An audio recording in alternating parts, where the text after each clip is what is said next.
What if thriving wasn't about getting life perfect? but learning to find peace and purpose right in the mess. I'm Kelsey. And I'm Tom, and we walked away from the version of life that looked right to build one that feels alive. We'll talk about the beauty and the struggle, from parenting and marriage to faith, well-being and travel.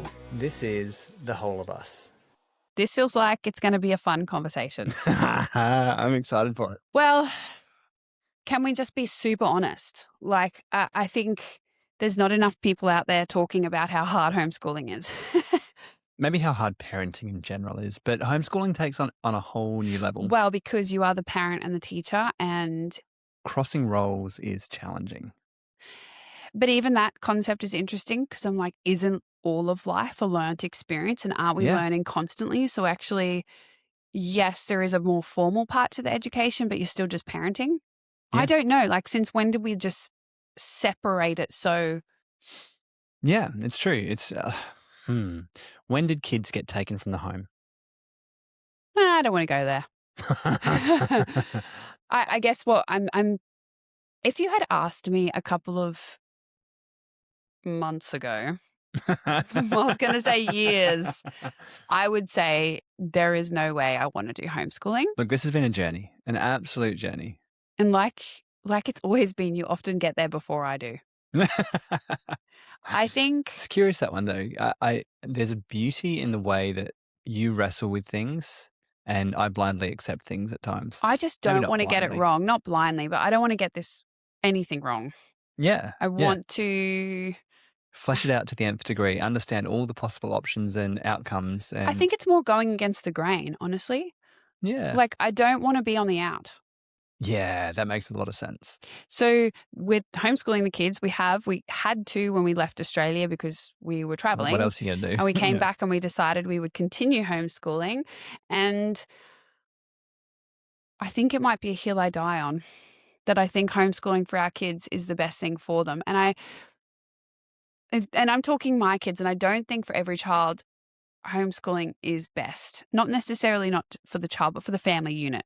I think there are many situations where parents have to work, or it's a single parent, or the person doesn't have capacity for it. And I think that's probably one of the biggest caveats we want to have on this conversation is Yes. that each family needs to work out what's best for that family. Because there is compromise to both of them, like whether they're at Absolutely. school or whether they're at home. And I say family because it's very easy to get hooked on like the child side of it or the parent side of it. But also like the mum or the dad who's doing the Yeah. homeschooling. Yeah.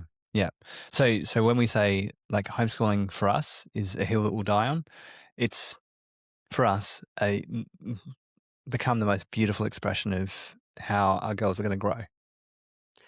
Yeah, and more I can see how we're tailoring their education to fit them and their gifting, and it's giving us an opportunity, one, into their world, but two, also to see what type of people they're becoming. Like there's breadcrumbs to the type of adults they have been born to be, and we're literally picking up the pieces going, oh yeah, and then adding in this and adding in this.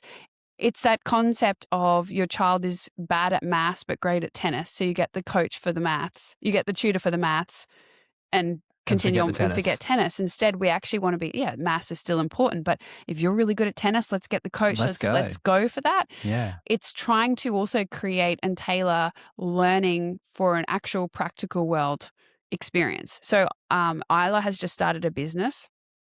She's actually working with my dad in helping design a product for small experimental aircraft, which is very cool. So not only do you have the multi-generational impact with my dad, her granddad, getting to speak into her life, you also have the real lived experience of orders, of having to be responsible, having to follow through with your word, understand how invoices work and how money gets taken out for this, and you have to put money into certain areas to grow a business so that you can make more money in the long run. And then quality assurance on the product that you're actually putting out and make sure you're actually doing a good job.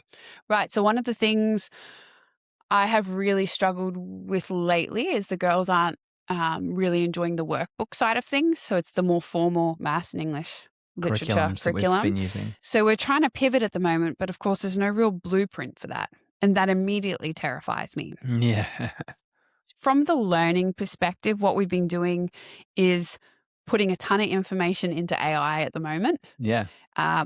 Podcast transcripts of podcasts we've been listening to that we really love about structuring homeschool and about ways that kids learn and about the actual learnt skills that all of us need as humans to function really well in this world. plus the curriculum that we're using that ticks off at this level. We don't really care too much about the levels as long as our kids are progressing, but it's throwing in that. And then ideally, it helps spit out a course structure that actually aligns with their passions. So it keeps their interest. They're not doing something they hate. And what am I saying? We're trying to create a model that Is tailored. builds intrinsic motivation, so their own desire to do things, rather than extrinsically, prescriptively giving them, this is your thing to do. And then punishing them when they don't want to do it, or rewarding them When they follow the rules and follow the orders perfectly. right. The caveat to all this is that because we are creating our own learning opportunities for them, and we are doing the bulk, like we are doing the teaching, the nervous system of the house has become probably our biggest block. Yeah. That has been the hardest part of all of this. Yeah. And I think it's something that we've always held in high regard. We've always wanted to come back to a home that is regulated, and regulated in the sense of able to flare up and come back fast is the highest priority. But I don't know if I like the flare up, come back fast. I think it's essentially at the core of it, we want a peaceful household. Yeah. So it's not kids not having emotion, but it's being able to notice what those the flare up, if you like, or the high emotions that the kids have, and then being able to return to a state of normalcy for them. And it's not about avoiding challenge and avoiding like painful events or moments or consequences for things that happen, but about how do we create a softness within that doesn't produce abandonment in the midst of pain. Yeah, like punishing them for having difficult emotions. Yeah. Is that what you mean? Yeah, or removing love because they have not performed to the standard that we think they should. The block to all this, though, is that if the nervous system is dysregulated, so there's a poor attitude and, they're stomping around or whatever, you cannot learn. So the panic in me is that we have a job as their parents to make sure that they're being educated and learning. If they ping out of their nervous system, and they're all just going crazy, we can't teach them. Yeah. So this is and then I get angry and frustrated, and then they get angry and frustrated. So it's just this cycle that keeps going on and on and on. In the past, I would have threatened, well, that's it. We're going back to school. Yeah. Have done.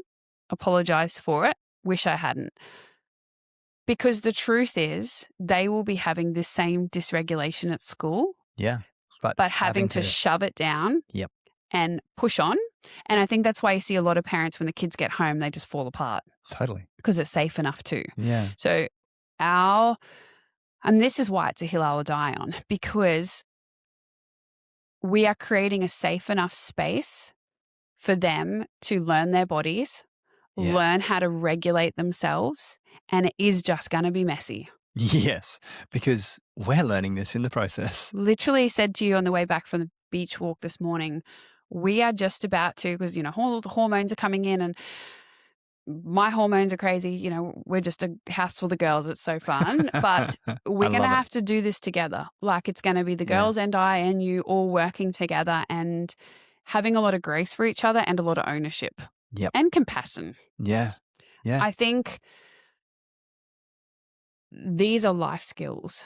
So it's really interesting. The more I learn about homeschooling styles and different education styles and about child development and about the world that we're moving into. And our girls are 10 years away from being adults, which is a crazy concept in itself. Oh man, that's a big one as a parent. But the world is changing. Yeah. And at a pace that we're not actually going to be able to keep up with in many regards. And the way that schooling has been done for the last 100 years is unfortunately quickly getting out of touch with the world that we're stepping into. But all that aside, the more I learn, the more I'm recognizing actually what are the really important skills for us as humans Yeah. to be able to step into the world. Yep. And what I'm coming back to is, can we be kind? Can we be really curious? So can we ask good questions? And that means, can we think critically about things? Yes. Can we actually look at a situation and ask the questions behind the questions and then listen to those answers and go, what else am I missing? Like, what other perspectives do I not have here? And how can I understand that? They're going to need to see holes in things Yeah. and then have the critical thinking Yeah. or the curiosity to create something different. Absolutely. Creativity is a huge thing. Yeah, so creativity. Can I actually express myself? And to be able to express myself really well, I need to know who I am Yeah. really well. And expressing myself can come in creative forms of like artwork or music or those sorts of things, but it also comes in the way that we speak, the way that we communicate with other people. And so like that communication side then is probably the thing that I look at and I go, that's what I want to develop in our girls so well, is their ability to look at people and see people, Yeah. not see a problem, not see a belief about something or an identity that somebody's speaking about, not see like the situation that that person's in, but see the person and love Yes. so deeply. And I think that's probably something that I'm abundantly proud of in our girls, is the way that they step into situation after situation and love the people around them. Yes. The way that they step in with kindness and go, hey, how can I help? The way they slow down and go, how are you? Yeah. One of the biggest feedbacks we get of the kids, and again, like we stepped into this really not knowing the outcome. Clueless. And clueless. Yeah. It's been pretty scary. Like I think it's terrifying. There's no Well, there's no markers of success. Right. But like the feedback consistently is, your child asked me how I was, looked at me and waited for my response and actually listened. They asked me a question. Yeah. And we notice that like they will ask, how are you? But then they'll also follow it up with, what did you do today? And like all like human being questions that we don't see a lot of. And I think even just as adults, we struggle to know how to get curious and ask questions about other people. They are learning a skill that seemingly is getting lost. Yeah. Yeah. It's wild. It's wild and it's simple and it's beautiful. And I think part of what's helped, obviously travel has helped amazingly, but it's providing space for them to understand interactions. And we had this the other day, is the girls came back from, I think, netball training or something, and we were just unpacking, hey, how was training? Like, how is it going being in a team?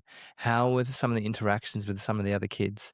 And them reflecting back, yeah, this was beautiful and this was really challenging, and I'm not sure about this, and this person was saying this in this way, and it felt really funny, and I was trying to like work out, what do you mean? And helping them to unpack and slow down these conversations so that, number one, they're actually able to stay with themselves and not just get steamrolled by bigger personalities or things that were set up to cause them pain, but go, Yeah. that's what's happening.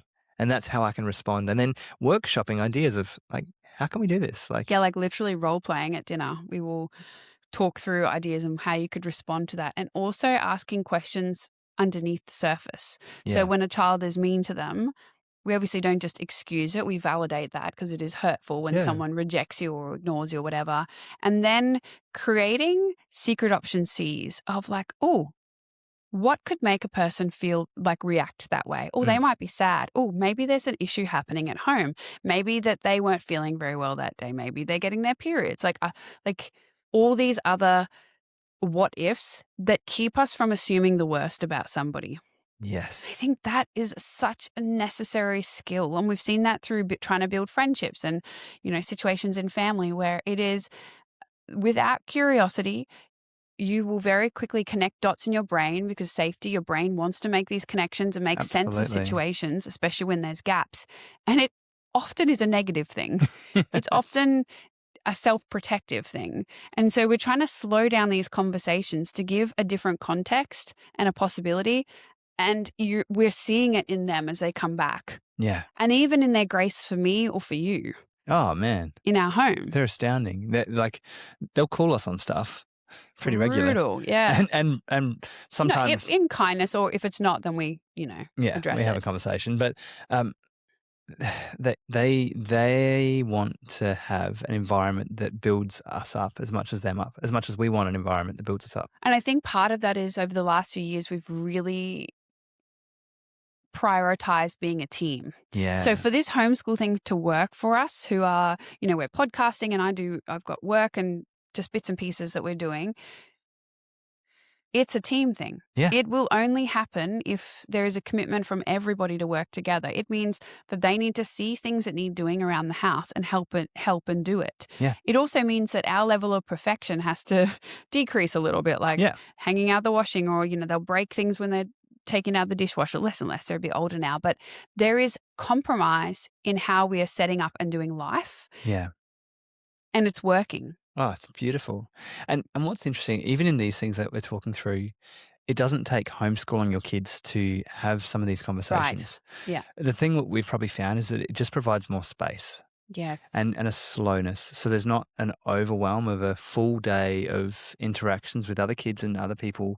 Or it's even from the moment you get it, like rushing out the door. We don't have that. Yeah. And again, we're not saying homeschool's better than schooling. It's whatever works for your family. Exactly. But the context of this is that it would be hard to do with the pace that you're running it. And look, even in that, the slow moments of driving somewhere is when you can have these conversations and slow it down a little bit and create some connection. And look, that idea of speaking to family team, we did this before the kids were homeschooled. It was, yes, dad went to work and kids went to school, but we work as a team when we're at home. Yeah. Like, it's not about an individual here. It's us together. Yes. So I think if you were looking at homeschooling, because I get so many questions of people being like, oh, we're just nervous about starting. And I think everybody is. I think we just got to normalize it for a second. 100%. I know that there's a lot of Instagram people out there who are just killing it in this space. And they are incredible. But I also think it is hard being together all the time. It's also wonderful. Totally. But it took a good season of everyone's nervous systems just learning to flow with each other. Yeah. So I think if you are coming from a school situation, that's going to take some time. Well, the research is pretty clear around this. There's a period of time where most homeschool authorities will say unschool. Unless you want to legitimately recreate school at home. Yes. Which, and that works if you want to do that, awesome. But for a lot of people who are stepping into homeschooling, they're doing so because they're becoming jaded with the system that the kids are in, or because there's issues with their kids in that type of schooling system. And so a period of unschooling is effectively releasing all of the expectations, releasing all of the have-tos and should-dos and the markers of what success looks like, and going, okay, what does it look like to allow our nervous systems to actually come back to a state of peace? And it's challenging. Yeah. It probably took us longer than it took the girls. I think it's still taking us time. Me particularly, just because it's so hard to go against how you were brought up and go against the method and the steps. We both did 12 years of school, and then I did 6 years of uni, you did 4 years, and just post-grad studies. Yeah. So it's really hard, even just thinking about sort of rote learning and memorization and things like that. Well, now with AI, knowledge is not the problem. It's really the critical thinking and the creativity and the curiosity, which is what you've already spoken about. So it didn't exist the way it needs to now. Yeah. There is an element of deficit that we both carry because of the way we were schooled and because of the way we were brought up. That means it's very hard to leave our rigid thinking and be open to different possibilities. We are noticing and they're learning our limitations simply because of how we've grown up and our beliefs around things. And just as a side point to that as well, the fact that we went through 12 years of school and multiple years of university and still often don't believe that we're adequately equipped to teach our own children is wild. Yeah. particularly because what we're doing now is having experts in their field teach the kids. And so it's not just, just us teaching them. Yeah. Even with our own experience and in our areas of expertise as well, but we're getting professionals in different industries, whether through online class programs or we go to things or well, there's that's things even popping like up. your dad's business that he started with Isla. Right, he's an entrepreneur. He's a businessman. He builds aeroplanes. Yeah, it's like, incredible. What better or environment to Alessia at the moment, she really wants to write a storybook, so we found an online course written by a person who's written multiple series, stories really herself, successful. and exactly. So she's in there, and she has a totally different angle at how she's teaching Alessia. Yeah, she said, I like what she celebrates in it is the creativity and the uniqueness that each child carries, and it's not just this is how you write a story. It's like written from the position of a published author. So even that is like, oh, this is really interesting. I think I'm just going back to the question of like, I want to start homeschooling. How do I do it? I think initially finding some sort of structured program does help just to get you outside the door. Don't you think? It's even funny thinking about that though. And we recognize this. When we first started, admittedly we were traveling, but we were trying to do a curriculum. We were trying to replicate the schooling system. And it sucked. It was terrible. We all ended up in tears most days. And after a couple of weeks of that, we went, stuff this. It's not fun at all. And we just were then. Like we actually just did life together. Well, that's when we did a little bit of the unschooling, which was basically just traveling together for a good few months, and then we brought it. I think for my sake, and I think this is the honest conversation, because like there's a couple of podcasts we listen to. Stark Raving Dad is just incredible. Oh, phenomenal. You love him. Someone recommended him to me today online.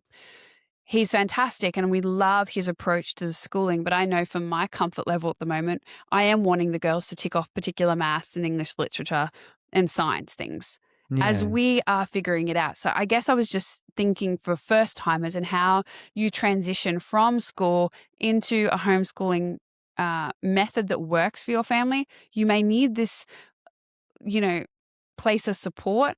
Yeah. Like I'm not ashamed for it. I don't necessarily think the workbooks is the best for our girls. We're having these conversations at the moment, which is why we've gone down this AI route and chucking all this information and trying to create our own curriculum. Yeah. But I think a lot of it then is coming back to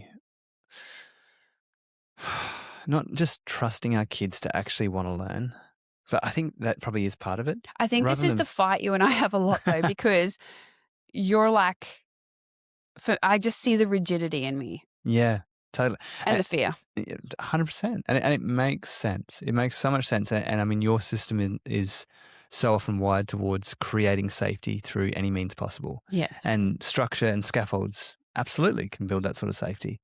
But they also impose a rigidity on lives that is artificial. It's not actually a true reflection of how we can be. And if we look at children from a developmental standpoint, they are literal sponges, but then we force them to eat. It's like this force feeding things rather than actually allowing them to soak up what is they naturally will anyway. So we're and putting enough stuff in front of them that they're going to naturally just soak up all these things. We're essentially making learning unfun. Making them not enjoy learning. Yeah. And to be fair, some children absolutely thrive at school. Absolutely. And so we're not talking about that. No. I think the point of this is just to have an honest discussion around it, that there is a wrestle that you and I just within our marriage have around this often. Yeah. Particularly when there is pushback from the kids and I just start stressing about it. But the pushback is often to do with the more structured learning. Yeah. And it's also not, it's not like a scapegoat or what's the word? Like it's not like we're here being like, kids, whatever you want to do, like just go out into the garden and learn things. Like, no. There is an intentionality behind this. There is a very, what do you call it? I think there's intentionality around this, right? Yeah, absolutely. Like at the end of the day, we want our girls to succeed in life. And success doesn't necessarily look like $1 million business, but it looks like them content and happy in themselves, like content and happy in the world and the community that they build around them. But it's also not a passivity. Like we want to be able to push our kids is the wrong word because we don't. It's not forcing them into things or challenging them I to think it's the what you were saying before. It's this internal motivator versus an external motivator. We want yeah, kids to take initiative and to want to learn. And so some of that is just toing and froing from us as parents to, no, this is your responsibility. This is what you've, said you would do, and encouraging them like, no, this is what we do.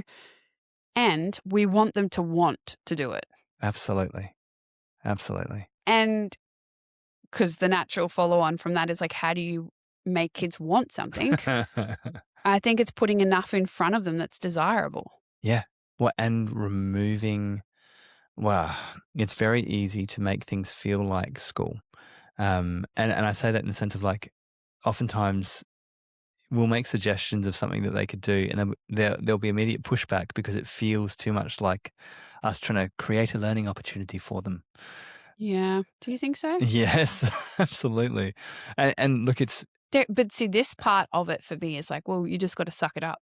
Like that is yeah, just, and I can tell like this is the honesty of how we're both approaching this feels a little different at times. yeah, totally, totally, And and yet the fruit speaks for itself. The kids yeah. are learning, they're growing. So then this maybe comes down to what are we actually looking at as a marker of success? And is that graduating at 17 and going off to university and doing life that way? And Maybe. totally, maybe that is. Or is it us releasing the timeline that we think things should happen in and going, okay, maybe it takes our kids a couple more years to finish off school. Just side note, that is not often what happens with No, homeschooling. no, They no, no, finish. no, exactly. But if we release the idea that they should be finishing at this Yeah. time Yeah. and instead go, who do we want them to be? Like, do we want them How to do we actually have a equip them? strong sense of identity Mm. and actually be able to step confidently into adult life going, I want to do this? Well, I'm just thinking as well, this is a regardless of homeschool or schooling because you can have the same attitude whether your kid is in school or not. Yeah. I think it's really difficult just to buck a system though and go outside the status quo. And I think that's the part and the wrestle that I face. But I'm imagining like if your kid's at school and homework is like the most traumatic thing ever and everyone's crying, well, that's not working for the family. No. Like, and the child would not be learning because it's a forced thing. So what does it look like in that situation to be like to the teacher, I'm sorry, but this is not for our family? Yeah. And recognizing that I don't know, so many thoughts. No, but like there's a reality that trusting other people to prescriptively decide what we should do in life doesn't work well as an adult. Listen to us buck the system. I know. Stressing me out. Oh, but But this is the wrestle we're this having. fires me up though because as adults, do we take it as okay for somebody to tell us what to do with our life? But they're children and we're shepherding them and we're discipling them. Absolutely. So as parents, are we not the authority in our children? Yes, I would agree with that. Absolutely. So if then you're looking at a system or looking at your child and going within a schooling system with whatever it is, if it's the homework thing, your child is devastatingly undone by this homework, or it's creating so much dysregulation in your home that, or there's no space for you guys as a family to actually interact and have meaningful conversations, or it's stealing from that sense of peace that you're able to carry as a family, don't do it. Yeah. Because the school might say, oh no, but they have to. And it's like, who says? Who says they have to? Which I like. I want to be the good girl and the right girl. And so 100%. at the same time, this is transformation, right, guys? Like over the last few years, I guess it's a terrifying thing to think that some of the systems and the way we've done things was potentially not for our good. Like A lot of it. yes, and we've experienced that personally. So there Yeah. is fire in us because we have seen a system that did not work for the good of the people. No. And yes, you could say, oh, respect and all the things like that. But I think when it comes to our children, there probably is a line. For our children at the moment, we are loving homeschooling. Yeah. But this is an empowering conversation because if you have a child in school, then you are still the parent and Yeah. you do have a say. Whereas I think this is the other issue, that we as adults have grown up powerless and so do not feel powerful in these situations. We either Totally. get to a space that we're so angry and so triggered that we're going to come in hot, or we just do nothing because it's too scary. How do we find the middle ground? Part of that is, do we as adults know who we are? Yeah. And I think that's what I was speaking to a friend the other day who's actually, she's doing counseling and she works in some schools, and she was saying all of these huge issues that the kids are coming to her with. And then she sees all these children and she's like, but really, this goes back to the parent.